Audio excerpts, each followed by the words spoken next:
Hey there, I'm Jackie Ferris. This week on the 302, we are at the Dover Art League checking out all of the new paintings and pictures and pottery that have been put on display. They're amazing, and we're going to show them to you straight ahead. The 302 is coming your way.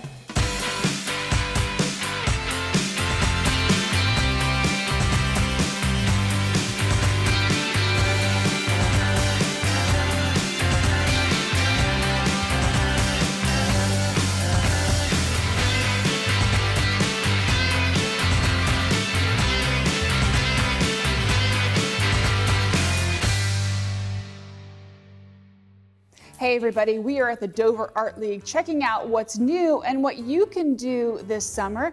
We're joined by one of our favorite people, Chelsea Memolo. Did you see that? Oh my goodness. Chelsea, thanks for joining us. Oh, of course. You've got all new art on the walls, and we're actually, some of the artists that we've talked about previously, we're seeing a progression, so just a lot going on. I'm gonna jump right in and ask you about the picture, or the painting, black and white, and what looks like a ball of activity. Tell me about that artist. His name's Michael Quinn. It was actually really funny. I was sitting at my desk and this guy stumbled in the back door and he didn't see me, and I was like, can I help you? And he still didn't see me. And I said it again and he was like, oh yeah, is this the Dover Art League? And I didn't know what to expect. And then he showed me his website with these paintings, and like, I'm obsessed with them because personally I like abstract. But you never know when somebody just stumbles in the back door, you know? And so he brought 3 in, and it seems like all of them have this theme where they're cut in the middle somewhere, and it's blank in the background, but then there's this like jumble of kind of mess in the middle, but very calm in the background. Did he talk about, you know, his method or what it is that he's trying to say at all? It's just kind of like, No, it's I just, know that he does framing and matting like for a living. Yeah. But beyond that, like, I don't know. I don't know if that's like what his brain's like or not, but it feels like mine sometimes, but yeah. It's really cool because you look at it and you're trying to see an image, and it's almost as if you can see something in each of the paintings that he's done, whether the black and white, whether you're seeing like maybe people dancing or horses, and then the black background, maybe it's a bouquet of like flowers and butterflies. I guess like with all good art, if the person looking at it can try to wants to interpret it, that's half the battle, right? Yeah, I just think it has to make you feel something, and if it's discomfort, that's fine. If it's anger, or if you're seeing something calming like butterflies or people dancing, I mean, it's whatever you take from it. Yeah, that's a sign of success, I think. Now, in one of our previous visits, we focused on Carrie White, and we actually did an artist profile on Carrie White. And it's cool to come back and see kind of the progression of his work. Can you kind of like, because you are the art expert and we're kind of like tourists here, can you talk to us a little bit about watching artists kind of grow? Well, obviously I love seeing it. I think that he is more focused. I see more texture and more experimenting happening with some of that. What was really cool is he brought in his new pieces, and we had a class ending that day, and a kid was hanging around at my desk and he was looking at all the paintings and he was touching them, which Carrie said was fine. Yeah. And he was seeing so much in it that we didn't see. And it was really like helping him with his art journey too. So it was, it's nice to see that. Yeah. Absolutely. I can imagine that must have felt really good for him to have someone be so engrossed in his work. Yeah, I mean, the kid was just seeing Minecraft maps and everything, Yeah. but still, he was really into it. You know? Absolutely, absolutely. I want to ask you about, I don't know if they're some kind of like where you drop the ink or the paint on the canvas or splotches or what's happening. They look like flowers. What are we looking at here? Oh, Joan Applebaum. Yeah, she Joan. does alcohol ink. Okay, what is that? I don't know for sure. I know that it's, I think it gets that flowiness from the water and the alcohol, and every time it does look like a burst of flowers, kind of. And she uses it on fabric too. So Yeah. not just the ceramic tiles. It's really cool.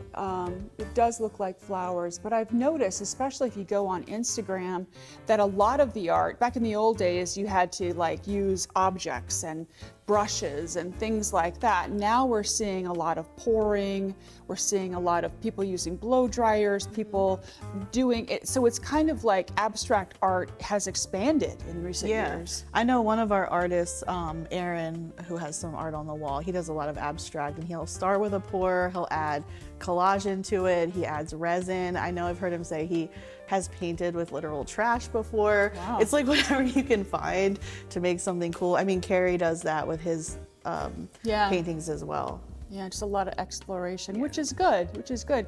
Now, I gotta ask you about this one painting. It looks like someone has really ate something bad because there's a lot of expelling in this painting. Yeah, Josh Nobling, he does Yeah. drawing and printmaking, Yeah. and he describes it as grotesque. Yeah, well, it is. And Absolutely. It's really funny though because you meet him and he's the nicest person you've ever met, and then he makes these crazy, like, horror-inspired Yeah. self-portraits and things like that. Oh, it's a self-portrait? Not that one. He So actually gave me this- that one. This painting says he's not a very good cook. Don't eat at his house.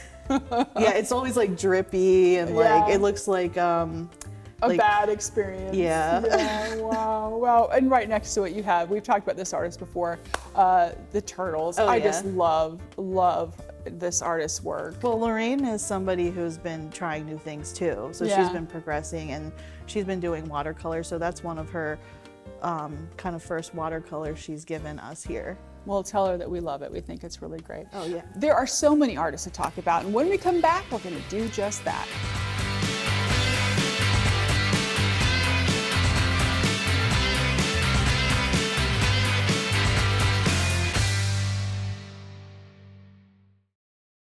I'm Kathy Gillis. I am the Senior Furniture Conservator at Winterthur Museum, and I love the antique furniture on the 302.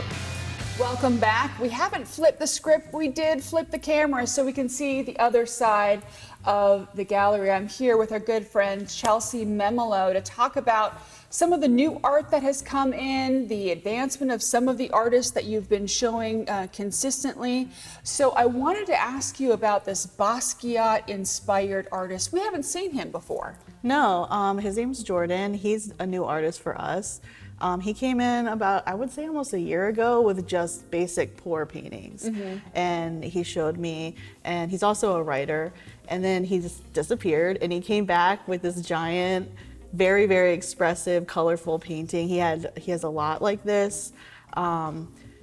Very emotional Yeah. and messy in the best way to me, where Yeah. it shows that raw emotion. And I've seen a lot of his other work outside of this. He's painting doors and all kinds of stuff, but it has a theme, and his focus is talking about like the overdose issues we have here locally and like the opioid epidemic Yeah. stuff. And he's very passionate about talking about that. Yeah, very powerful work for Yeah. sure.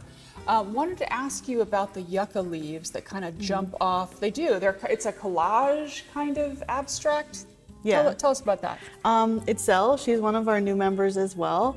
And she has 4 pieces in here, and they're all like 3D like that, and they Yeah. have a lot of layers. A lot of them do have the lace or fabric, even around the edges. She has like some flowers and things too. But they all do have nature as like the center. So we have the pomegranate, well, something like that. Natural yeah. pomegranates, the cherries.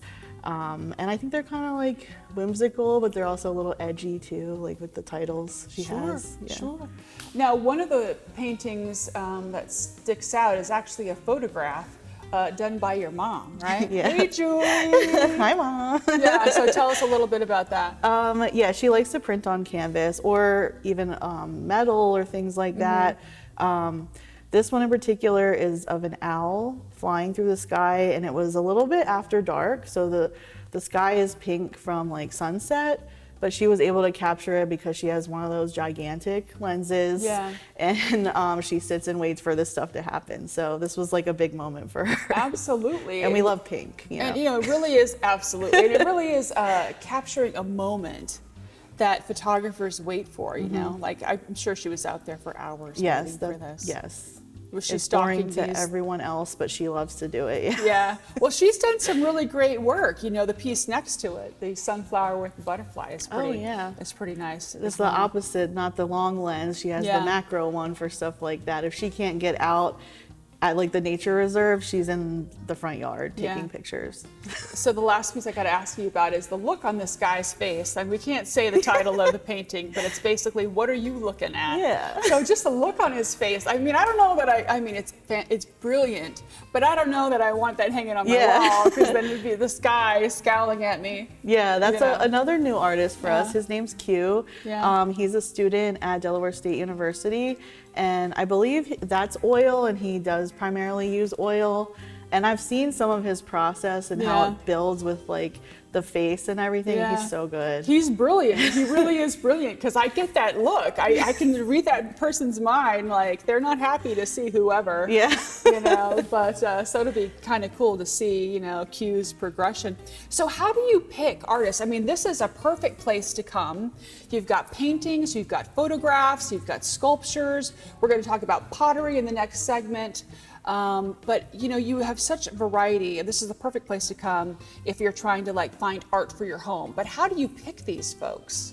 Well, I definitely like to represent a variety of art styles in our gallery.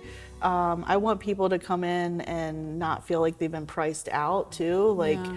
you know, this is not we don't live in a place where people have the income to spend $1,000 on a painting. Yeah. So I don't want you to come in and feel like, oh, I can't like touch anything or whatever. Yeah. So we have a big variety so that people can find something that they like to support artists and support the Art League. And we just want to get our artists paid too, so they Yeah. can make some money. Yeah. Absolutely. And it seems like we've been to visit you a couple of times that you constantly have new things coming in. And so this is like a hot spot. Coming and going. I actually did when like the weather started to change a little bit. I emailed all of our regular members who bring in art, and I was like, all right, the brown, the earth tones, they gotta go. It's about to be spring. We need the colors. So I very rarely say stuff like that, but I Yeah. did kind of direct a little bit, and then we arranged kind of based on the color, and we just did a big rearrange too. And they answered the call. Yeah. So if someone's at home and they say to themselves, you know, I have this urge to, you know, take a class and everything. You have lots of classes, right? Yes. And we're going to talk about those when we come back.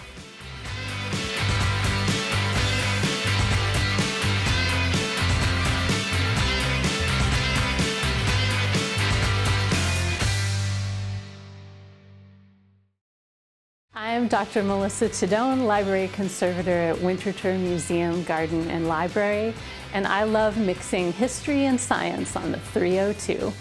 Welcome back. We promised you pottery, and we are delivering. We're here with Chelsea Memolo to talk a little bit about pottery and pottery classes. So you have everything here, from someone who has spent a career working on pottery to people who are just picking it up. So talk to us a little bit about the wide range. Oh yeah, so our pottery classes are by far our most popular. We have 7 wheels, we have kilns, and we have a lot of beginner classes. Everybody wants to learn the wheel, but we also have hand building. And after you have experience, whether you took a class here or you already have it, our members are able to use the studio as open studio and buy clay from us and make whatever they want. And some of our members have taken one class and then took a whole bunch more and spent a lot of time in the studio and are now selling their pottery here. Absolutely, Yeah. because it really is, you know, cathartic and relaxing to, you know, to build, you know, to work on the wheel, you know, maybe pretend you're in the movie Ghost. Everyone, yeah, everybody wants to do that. And then they find out the wheel is not easy. Oh, it's hard. It's hard, but it's fun to master. Yeah. Absolutely. And there's so many different skill set here whenever you look at the different pots that we have behind us, or items that we have behind us. The one in the middle that with the sun and the rays, the carving into the clay almost reminds me of Native American technique, or something that you would see in ancient work. Yeah, and Jessica, she's Yeah. one of she's the person I was really talking about that took a class and then Oh, just really? took off with it. Yes. Good job, Jessica. She's amazing. Yeah. And tries different techniques. There's a vase right here that has this bubbly kind of thing happening. I don't know how she's doing it, but there's that part, and then making the glazes work together. That's a whole different thing too. Oh, yeah. Like the different techniques you can do with like the dripping or the glazes that have the like this pop thing happen where they like burst in the Yeah. kiln and they have these colors of like bubbles or something. I Yeah. don't know how to describe it, but it looks really cool. I find that it's amazing sometimes, depending on the glazes, it goes in and you're not really sure what's going to come out. And when it does, it's like, wow. Yeah. You know, it's amazing what the heat does. Yeah, and some people want to know exactly what it's going to look like, and some are cool with that little bit of surprise too. Yeah. So we talked about these classes. So tell us more. Like somebody's at home and they're like, I want to learn to do this. What do they got to do? If they want to take a pottery class, I highly recommend getting a membership first, because members of the Art League get early access to classes and a discount, 10% off. Nice. But like the pottery classes sell out almost before they go to the public. So if you're looking to do wheel throwing, I definitely recommend a membership, and then you can use the wheel in your free time when we're open once you have taken the class. The other classes we have coming this summer, we have lots of summer camps for the kids. Okay. And we have some different printmaking classes as well. Woodcut, lino cut, and we even have Josh with his grotesque printmaking stuff. Teach you how to do that. Yeah, I took it the first time he did it. It's Yeah. dry point Yeah. printmaking is what he's teaching, and he made something crazy looking. It was like a person with a horse coming out of their neck. Really? But the whole time he was like Wow. so encouraging to everybody and so Yeah. nice, and then making this crazy nightmare thing. Like Yeah, it's like you said his personality is contrary to his artwork, yeah. right? He's a teacher at Delaware State University, so Yeah. I wanted to even just get Yeah. take his class to get his teaching, because he's really, really good. Yeah, he is good. I'm just messing with you, Josh. You're awesome. You're awesome.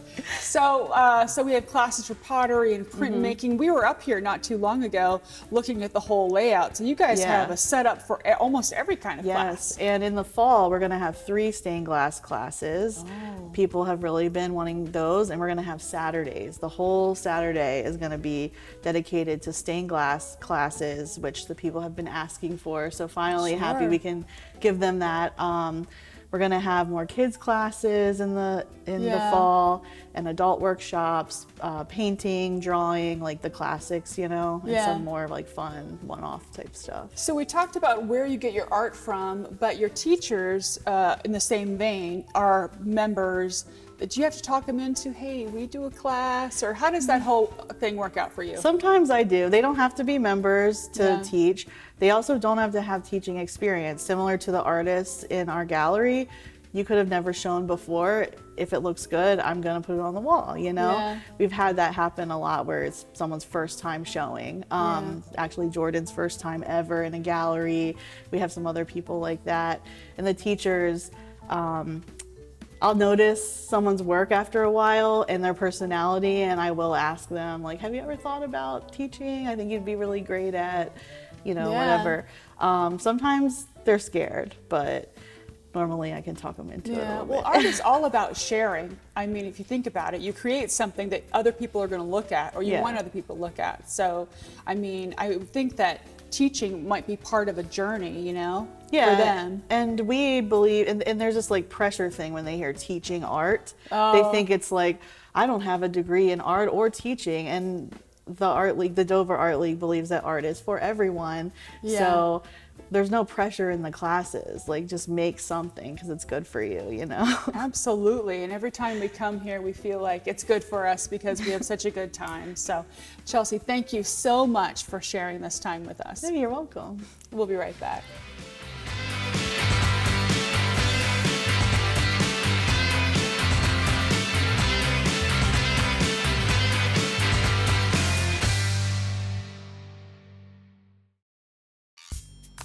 Aren't these works amazing? Well, if you come to the Dover Art League, make sure you snap a picture and share it with us on Facebook. Now, here are a couple of other things you might want to check out.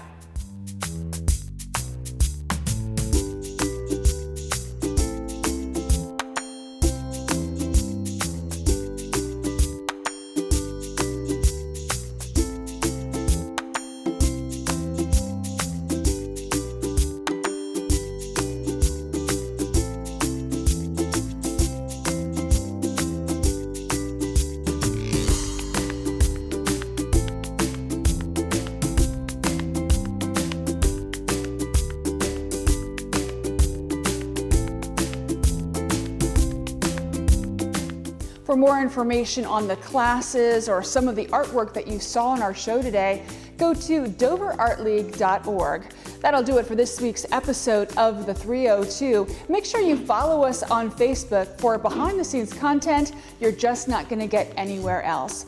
We're going to leave you now with some beauty shots around Dover. Until next time, I'm Jackie Ferris. Tell them you saw it on The 302.